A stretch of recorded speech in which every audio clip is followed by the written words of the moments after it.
Welcome to Talk to Me. I'm your host, Brenda, the Solutionist. I see things other people often miss. I help people turn their mess or their mission into a message for the masses. And today I'm excited to have a very special guest, a fellow podcaster, y'all. Her name is Dorothy Graham Odell. She overcame bullying, low self esteem, abusive relationships, family tragedies, all through faith and courage. And I'm going to read this in her book, The Overcomer Facing Challenges with Faith and Courage. Dorothy reveals how she was able to overcome each of these obstacles as she faced them with her faith. She faced them with her ability to just look past what was happening to know that this too shall pass. Dorothy's been known to say that you either take control of your life or your life takes control of you. It's that simple. She is the founder of the Overcomers Academy. She is a speaker, a life coach, and the host of Unstoppable Overcomers podcast. Dorothy, welcome to the show. How are you today? I am blessed. Thank you so much, Brenda, for having me today. It's been an absolute pleasure to get to know you, and I just love being here with you today. And I'm excited you're here because we're going to talk about life lessons of an overcomer. And you definitely are the definition of an overcomer. Dorothy, I read your book and I have it here with me, Woohoo! because I always make sure Thank that you. when I have guests on, if they have a book, I do take the time to read it. And the thing that I found interesting as I read through your book is, first of all, it was an easy read. Although there were times I laughed, there were times I went, and there were times I cried. So it did take me through the range of emotions. And I would encourage anyone that wants to read a book of someone that truly has used their faith and face things with courage to go through, because there are 24 chapters of real, raw, heartfelt stories about the obstacles of one woman whose life has seen the share of ups and downs, with one of the most recently being this September when they lost their family patriarch. Her father passed. And the story of that alone, that happened after you wrote this book. Yes, it did uh, actually. was amazing for me to read on your blog. So I thought that we would start there, because reading through your book, and I was seeing where when you were preparing for your marriage and your father first had the cancer scare and all the things that were happening, I felt like I was right there with you because it was so descriptive. And then after I read the book, I was so excited because Dad was still, here, only to get on your blog and realize that he had passed. So again, we're going to start there, if you don't mind, about life lessons you've learned, even in having to overcome that tragedy at a time when you're releasing your book and things are going well and you're still having to use your faith and stand on that to go through your daily life. Right. First of all, I just want to thank you for that warms my heart that that's exactly what you got out of the book, because that's what I wanted people to get out of the book, that, it was definitely a story of overcoming. And, I'm a great storyteller because I do go into detail. But yes, my life lessons with my father, it's my dad was my hero. And just like every little girl, their dad's their hero. And in the last 2.5 years when he was battling with his cancer, we went through highs and lows of that too, because he actually beat lung cancer, only for it to a couple months later after the wedding. And the wedding, the wedding was emotional, obviously, with the father-daughter dance and things like that. But we were so hopeful because, yay, God was there with Dad and he beat lung cancer, and we were so ecstatic. But then when we got the news on December 8th, what would that be, 20? Sorry, I just shared with Brenda that I had lost a year of my life somehow. I don't know how that happened. But so December 8th of 2020, we got the call that the cancer had spread to his liver. And I have never shared this part with anybody before, but when he told me that, he's going to go back for treatments, and the doctor says, year to two if the treatment works, or 6 to 8 months if it doesn't. There was something in my spirit that leapt at me, and it kept on flashing 6 months, 6 months, 6 months. And I did not want to believe it. As a matter of fact, I told the voice to go away, because that's not what I wanted. I wanted my dad here for as long as possible. And I believe in the power of prayer, and I believe that God could work everything, like any miracle. I mean, he saved him before with renal failure and things like that. And so I fully expected that my dad, we would have at least 2 years. But I still, in the back of my mind, knew that 6 months was it. Well, we had 8 months with him. And the lessons, I guess, even seeing, being on his deathbed with him those 9 days, I did get a lot of life lessons from my dad in those moments. It's like, my dad is a fighter. My dad's always been a fighter. And no matter, doctors have called him dead before, or like, this is it, he'll be gone by the end of the night. And I should have known better than to give up on that, because the nurse told us on that Wednesday that no, he's not going to last the night. And he did.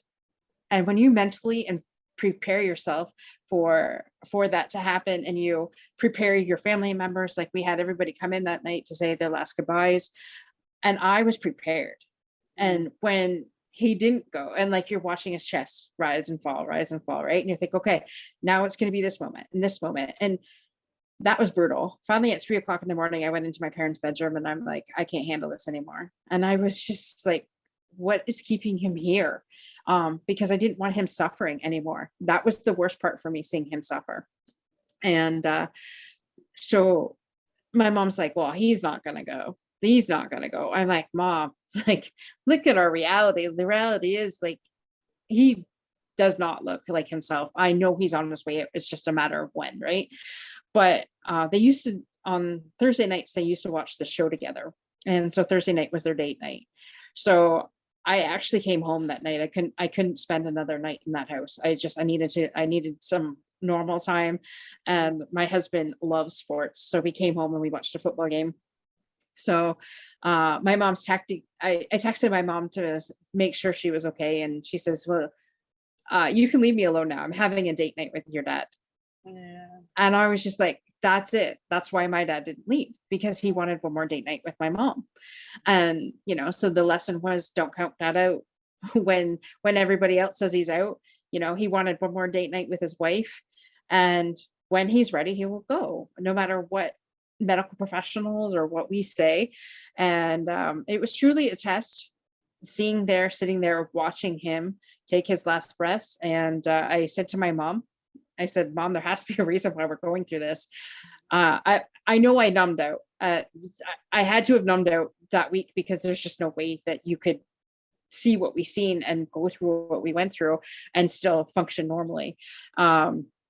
So she just looked at me and she goes, what are you talking about? I said, Mom, we're going through this so that we can help other people. When you have cancer, I've said this before, when you have cancer, it's like you are a family, is your community, and you're going through it. The first time he was diagnosed, it was just before COVID hit. So we were allowed to be in the waiting rooms for his radiation and his chemo, the first couple anyways. And so you sit there and you talk with other family members that are going through the same thing you are. And it's like your family. And some people get it, some people don't. And some people think, well, that's sick, but it really isn't, because you're sharing a bond. Both your family members are potentially, or could potentially die from this illness that could take you out at any time. So I felt a strong bond with some of those families. And so what I've done, there is a group of people that I'm connected with. And I had several of the ladies in this group on my podcast to share about their cancer story. When I found out it was Cancer Survivor Month, I like, oh wait, I'm opening my show up, and any cancer survivor that wants to talk about their journey can come on.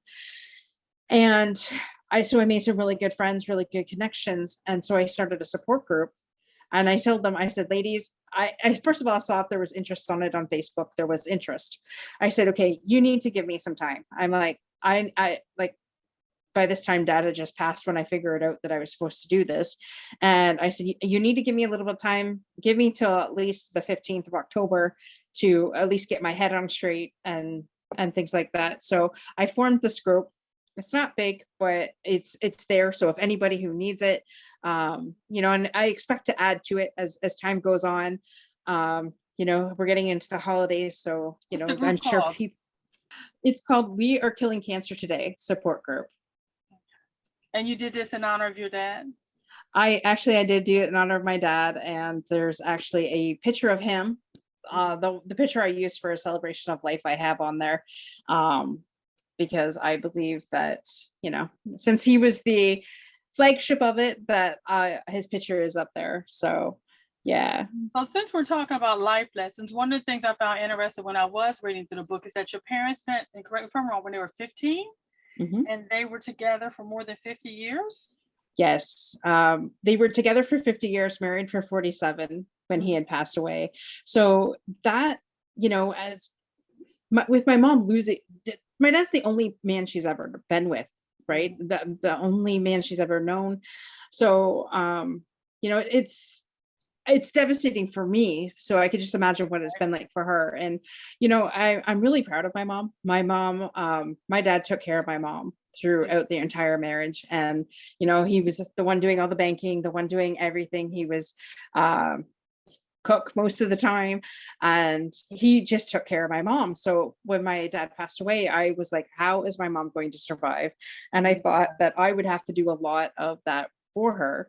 And turns out, yes, I went to Transition for Life with her. That's the place where they come and pick them up to be cremated. But she made all the decisions. She has done all contacting the government. She's done everything. So I'm so proud of her. And I tell her that because, she, in the 50 years that she's been with my dad, she's never had to take care of anything. And for her to just, she's in a situation where she basically has to, but, she could have leaned on me. But she didn't. And I'm really proud of her for that she's taken that. And I know my dad's proud of her. And what would you say has been your life lesson in watching your mom handle this with such grace? Definitely seeing the strength that she has definitely been a huge lesson for me. And not counting her out, because when I thought that that's not how it was going to go, and but she is stronger than what she really thinks. And my dad's brought that message to me from heaven and just said, hey, just tell your mom I'm proud of her. And really just watching her and the strength that she has. And she, she's an overcomer too. Like if she gives herself enough credit, she'll see that, to see that. And she was with my dad every day through his illness. So she's seen a lot more than my brother and I did. And I just, I give her kudos for that. And it's not something that I ever thought I would see from her. Now we're talking about your dad as part of the life lessons here. And I know when we first met, you were just getting to a place where you were coming to grips with his passing, which is why I wanted to do the life lessons surrounding our talk with him, because oftentimes, you're a podcaster. So I've seen a lot of the podcasts that you do. I've seen the shows you've been on, and we often talk about the things that happened before. Especially, like I said, people, if you really want to know her story, get her book, because it is a very good read. But I thought it was important to talk about the life lessons that this particular family loss has taught you, because you've had so many, from the bullying to the relationships before you met your current husband, to professional just so much. Just this book is rich with life that people go through. But excuse me, when I read your book, the one thing I was clear is that your dad, like you said, your dad was your hero.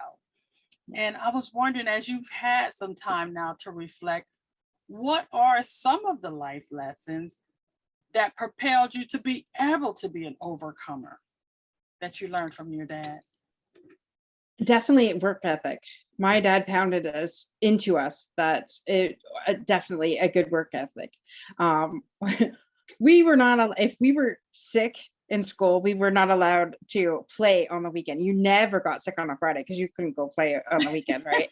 And it's to this day, like I can count on one hand the amount of times that I've called in sick, and I still feel guilty. I'm like, well, I can't go do anything fun. And just my husband's like, what are you talking about? I'm like, well, that was my lesson for my dad. Like, you just couldn't do that.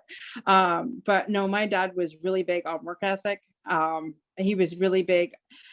Now that I've had some time to like think about his life, my dad grew up and I really have to think that there's certain things that you look at your parents and you think, well, why would they do that? You know, or why were they so strict on this? And when my dad was growing up, my grandfather, my dad was the oldest of five, and my grandfather, I'm not going to say was abusive, but in this day and age, it would be definitely called abuse. Let's just put it that way. And my dad being the oldest was the example.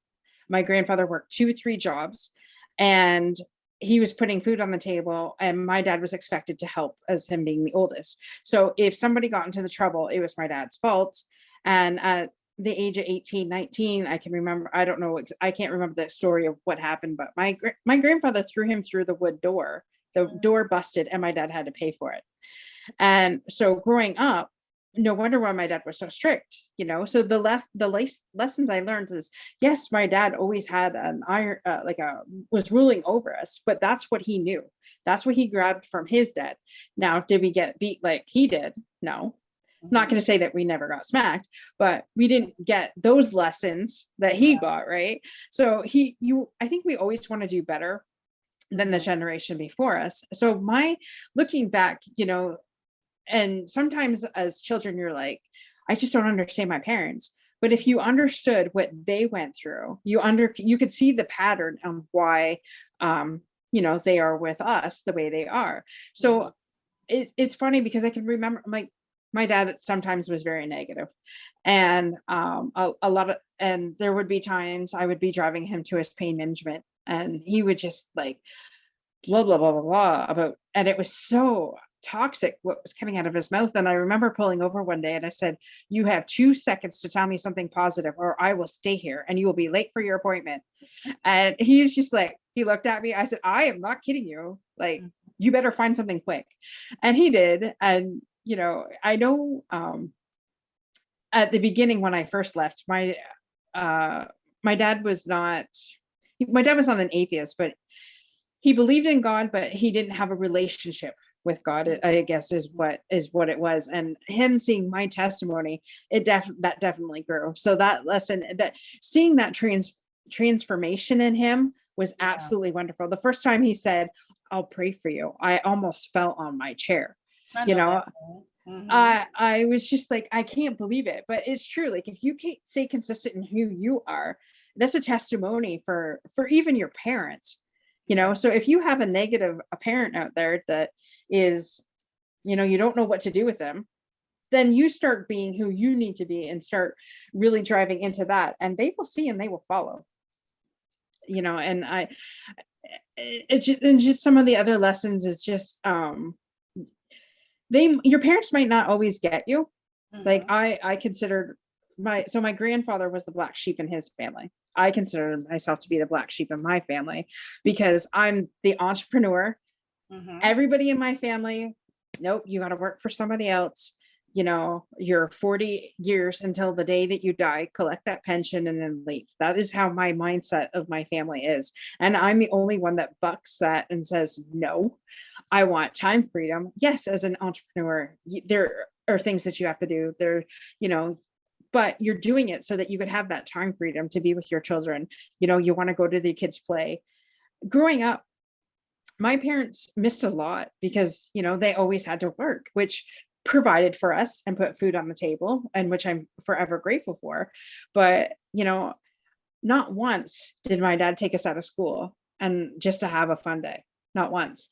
And sometimes my husband will do that with my stepson. And I'm like, I'm not jealous, but I'm like, I really wish my parents would have done that. And I used to have this dream growing up. My uncle was in the Canadian Armed Forces, and he was always stationed somewhere other than around where we were living. And my dream growing up would be that he would come home, he would come to my classroom, pick me up, and take me out for a fun day. And I never shared that with anybody. And of course, it never happened. Um, but I'm like, I'm kind of thankful that my husband does that with his son, because education is important, and I'm not saying it's not, but there's also a time where kids need that fun as well. And it we always had structure. And so another life lesson that my dad taught me, and this is, a lot of people will laugh, I'm sure, but I try and help my husband raise his son the way I was raised. And when the pandemic hit and I had to be the one homeschooling him, because I was the only parent out of the four of us that potentially could have work from home, because my husband and her husband is supervisors in the industry, and she was a PSW. So I was the only one that had an office job. So here I am, and I'm pulling my hair out, because this kid does not have an attention span at all. And he's bored and he just wants to go play his video games. So I remember one day I was on my knees and I'm praying, and I'm like, God help me, because I don't know what to do with this anymore. Like, I'm had it between trying to work from home, trying to get him to go to school. And I know his mom wants the schoolwork done, which rightly so, but I'm one person, and I just, like, I could just hear my dad's voice in his head. You make him do it. You're the parent. You're the adult, right? I could hear these voices in my head. So I picked the phone one day. I'm like, Dad, I'm at my wit's end. I don't know what to do anymore. And I almost dropped the phone when he said to me, well, Dorothy Ann, he goes, you're in a whole different age now. You can't raise him like I raised you. And I'm like, are you kidding me? Because that's the only way I know how. Yeah. Because that's what I was taught. Right. And he says, well, I don't know what you're going to do, but you're going to have to find a solution. And I'm like, great. I'm like, seriously? So it wasn't what you expected to hear from dad. No. I think that happens sometimes because they realize that just the way they did it may not always been the right way. But I do have, in view of all the things that have happened to you over the past, say, in the past year here, what is one thing that life is teaching you right now? Perseverance. I would have to say perseverance. Yeah, I mean, and just keep going, just keep putting one foot in front of the other, because I don't share this too often either, but in June of this year, I had to exercise my right as power of attorney for my grandmother. My grandmother has dementia. So on what I thought was my 44th birthday was actually my 45th birthday. I had to put my grandmother in a retirement home. And so there's all kinds of struggles with that, still having to work, getting phone calls daily from the home, this, that, and the other thing. And I had my dad calling me, I had my aunt calling me at work, and I'm just like, I was about ready to lose my mind. And then so we finally gets her settled, and then my dad's health declined rapidly after that. And so since June, I feel like I've been in a pressure cooker, with everything going on. But in the same sense, some people say, I'm surprised that you're still functioning. And I guess with me, it's like, I just never give up. I just keep going. It's like the Energizer Bunny. But I've also learned, like Friday, I will admit, Friday was a tough day for me. I had a memory that come up at noon, and then a song came on the radio that reminded me of my dad, and I just lost it. And I decided, yes, I could have worked that night, working on some different stuff for my business. And I decided, nope, I am going to take the night for myself. I actually had a girls' night with my mom and my aunt. We went to bingo. I mean, I haven't been to bingo in 15 years. So I realized that self-care was important, and that, there always will be work. Always, as an entrepreneur, there is always work to do. So I just really knew that I needed, in that moment, to take care of me. And that's exactly what I did. And, I can say over the last 6 months, there have been times I try never to work on a Sunday ever. I mean, sometimes that does happen, but not too often. But you got to take time for yourself because and as as you, I'm sure picked up on the book, that's not one of the things that I did back then, No, you're not ever. very, I look in the book, you are very much throughout the book. I can see where you were a people pleaser, Oh and yeah. it resonated as you were making the shift. So with that in mind, what is it something that you'd like to do more of right now Oh, have for fun. yourself? Have fun for sure. I mean, to be realistic though, in where I am in Canada, we've been on like almost like a lockdown for 2 years. But the border has finally opened. And so I am really excited because December 10th, I am headed to go see girlfriends that I've met on Zoom. I met them through the LinkedIn network and at the beginning of the year. And I am super excited because I finally go get to meet them. And it's her 40th birthday. So my husband's like, yes, as long as it's not snowing. I'm like, it's not going to snow. I've already prayed. God said it's done. We're going.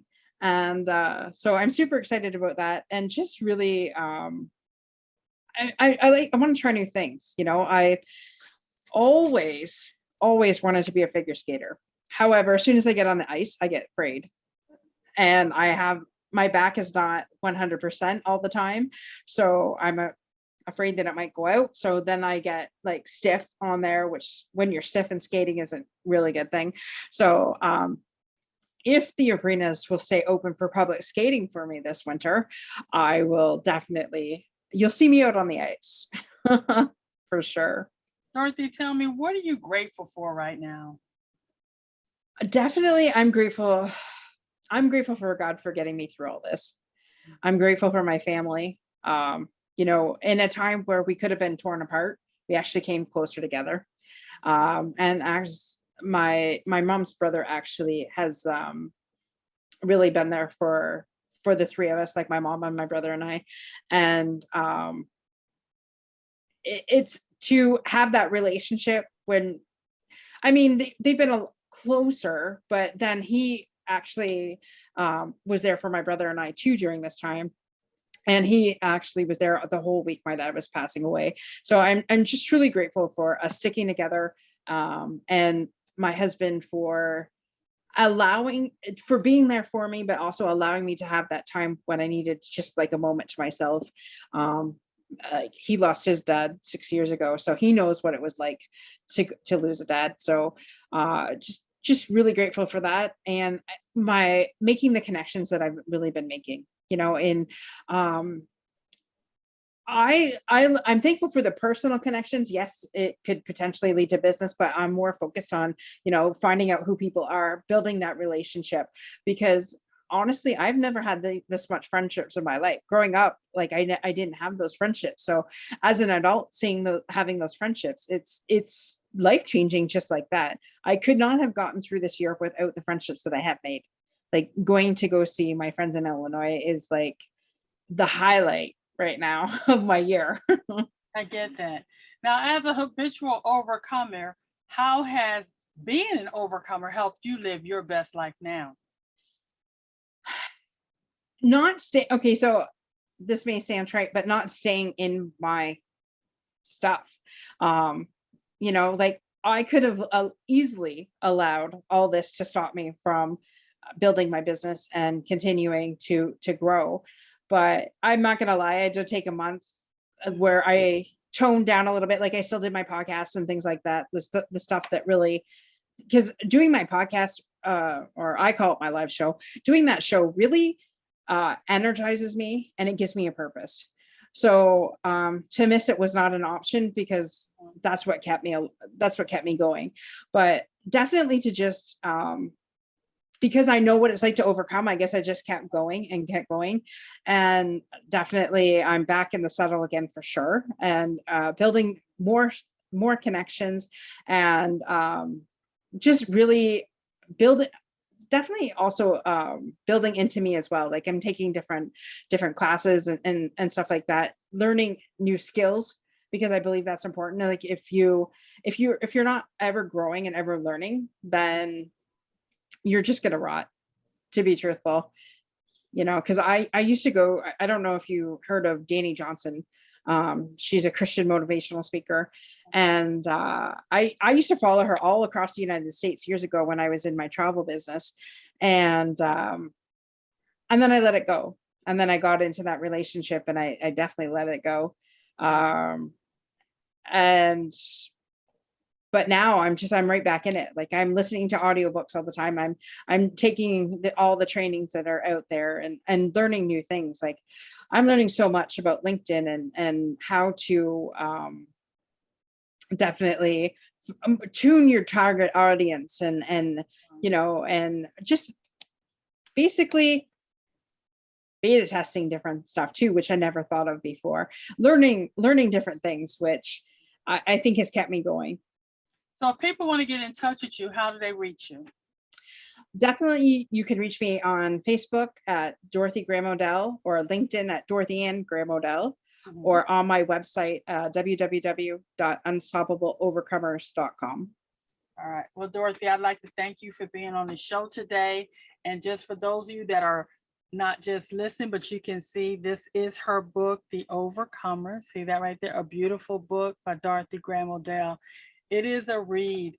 And Dorothy shares her stories of her life, how she overcame bullying, low self-esteem, abusive relationship, family tragedies, all through her faith and courage.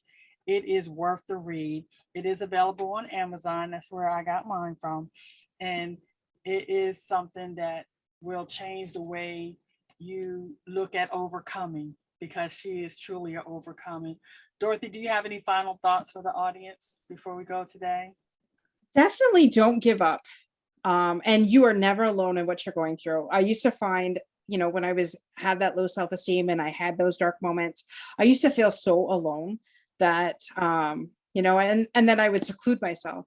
So now I reach out to family, I reach out to friends, and that's what it's all about. You know, I'm here. If you don't want to reach out to your family and friends, just reach out to somebody, because you are never alone. And you know, I always thought that I was alone, especially when, you know, dealing with my dad's illnesses and things like that. But there are a lot of people going through the same thing that you are. You just have to find them for sure. Well, thank you for sharing that. And thank you so much for sharing about your father, your hero. I hope you felt that we honored his memory today. Please give my prayers and blessings to your mom and the rest of your family. And I thank you for taking the time to share life lessons from an overcomer today. Thank you so much. Ladies and gentlemen, remember, the choices you make today will be the reality you live tomorrow. Choose wisely. Be blessed.